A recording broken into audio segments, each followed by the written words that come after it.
So what is going on YouTube? This is Sam with Team Cymox here, coming to you guys with a Volcanics deck profile by Coleman. So you guys may have seen Coleman before on our channel doing a Burning Abyss deck profile. So Coleman, take it away, man. Okay, so in Seeker's Eternity, they gave us a really good Volcanic card, Blaze Accelerator Reload, and it made Volcanics very much more viable. Basically, the first effect is that this card's always straight as a Tri-Blaze Accelerator, which is a continuous effect. The second effect is that during either player's main phase, you can discard a Volcanic card from your hands and then draw a card. Now this is a simultaneous effect, so you'll never miss timing with this effect.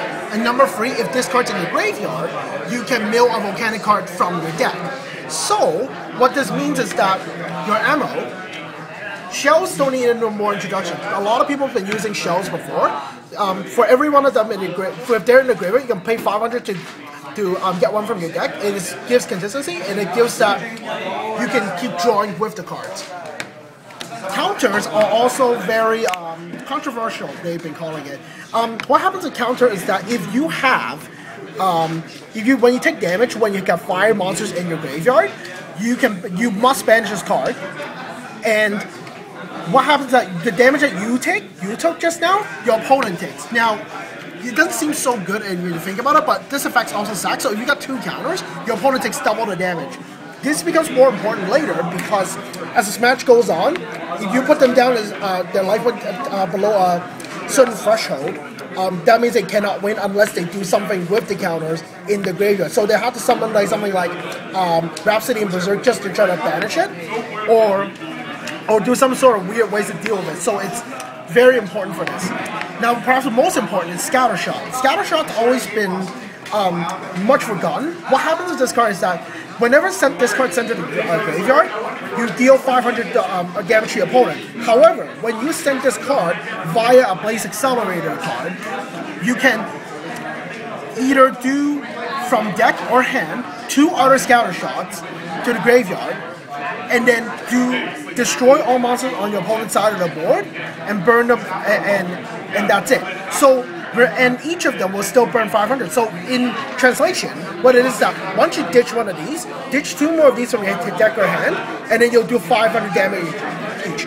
What is so different this time is because that Blaze Accelerator Reload can be used in your opponent's turn, you can use Scatter Shot effect in your opponent's turn, which makes it very, very good. So you're able to interrupt your opponent's plays with Scatter Shots. Yes, and it punishes overextension very much, and because today's metagame, they're all about putting things down all at once, so then it's not, like when they have to play against us, they will think, okay, they need to think out, okay, I'm holding a Scatter Shot. If I overextend, I will lose my entire board of monsters, and I will get burned 15. A lot of decks have a lot of floating abilities, but they generally don't like the 15 damage more. So let me move on to the spells. These are the secondary component. Wait, do you play any more monsters? Yes, but I'll get to the monsters. We have more like a supportive flow. Okay. So, Blaze Accelerator, just the original. You play one of these just because people told me to not play it, but I find that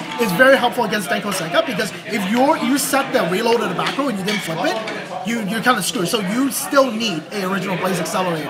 And all it does is that you pitch a Volcanic card that's, well, a Pyro monster that's 500 or lower, and then you destroy a monster that they control. But you cannot have a battle phase this turn. Soul Charge. You pay 1,000, like most of the time with this card, I just pay 1,000 to get a Volcanic Rocket back. Volcanic Rocket, I'll get to that in a bit, but this is just a reborn. Free pots. This deck doesn't really special summon. So obviously in decks that don't special summon, pots are very important. I also play Summoner Monk, so then these are also discard fodder for Summoner Monk, and it's just so that I add consistency so I can always pull the Blaze Accelerator Reload into my hand in time. Burial. Burial is also very important because the Volcanic counters, they forcefully remove themselves. Sorry, banish. So, if you say set this injury, like, you know what, just set this, and while your opponent declares an attack, you flip this, you put back the counters back to your grave, you take the damage, and then they take double damage. Like, and sometimes they won't see that coming, so it's another one of those, like, that's how you can sneak a win that way. Staple, triple MST, run free or run none. That's pretty much it. Foolish Burial. Foolish Burial is that you can mill shells, you can mill counters, and if you don't need to mill anything, it's a monk food. It's monk food. And 2 magic planters. Blaze Accelerator Reload has a really good effect engraved, in which that you can. So, in order to get them engraved, people will MST it because it has a much better effect engraved. So it's much better to use magic planters to get them off more easily. Traps. You send a continuous trap. Yeah, okay. Traps. Nothing much to say here. It's a lot of people would tell me to play breakthrough skills, but I find that with Phoenix Chain you mingle the magic planters a lot better. I might change it in accordance to it, but right now I just play Phoenix Chains. I might play free. Bottomless, self-explanatory. A lot of things fall to bottomless right now. 2 Wing Blast. There's a lot of things that will screw this card.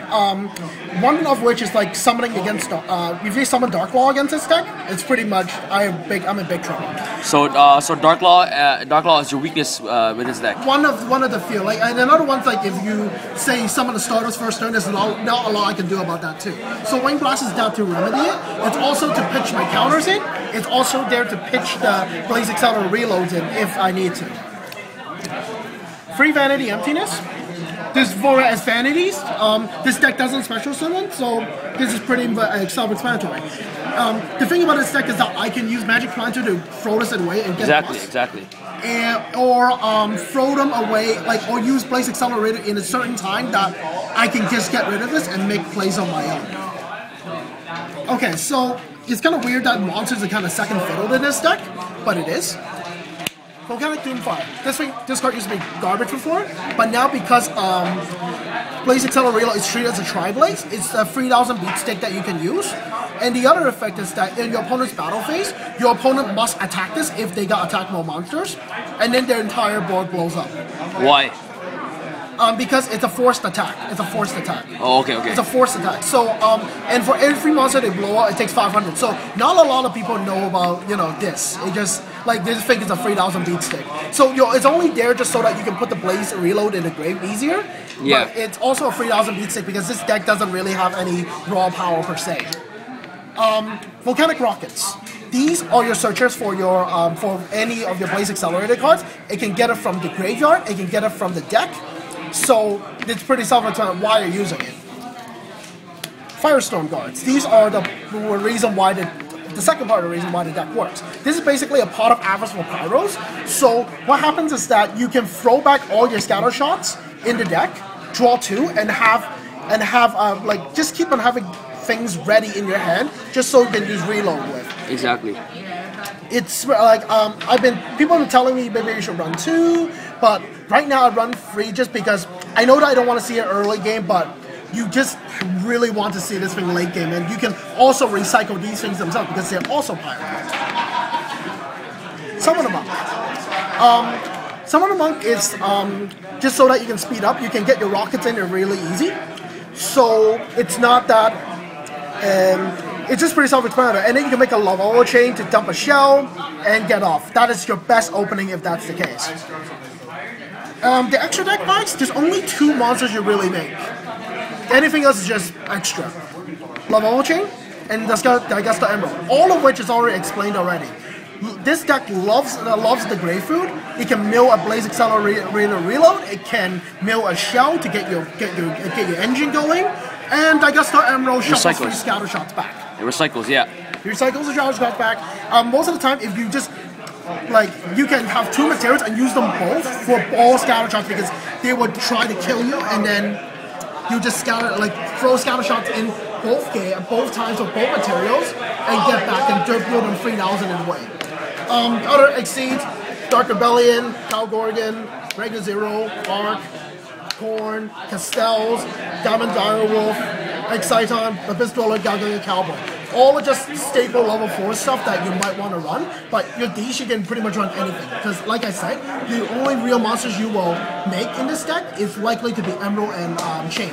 Because you don't want to, let's just say, give Shadow an advantage with Shadow Fusion. Exactly. But it's not, these are all, you can play anything you want. I even think you can play Infernal Flame Vixen for something weird for no reason, but it's not really concrete for the extra deck. You can pretty much do whatever you want. This deck doesn't run extra deck pretty much. Okay.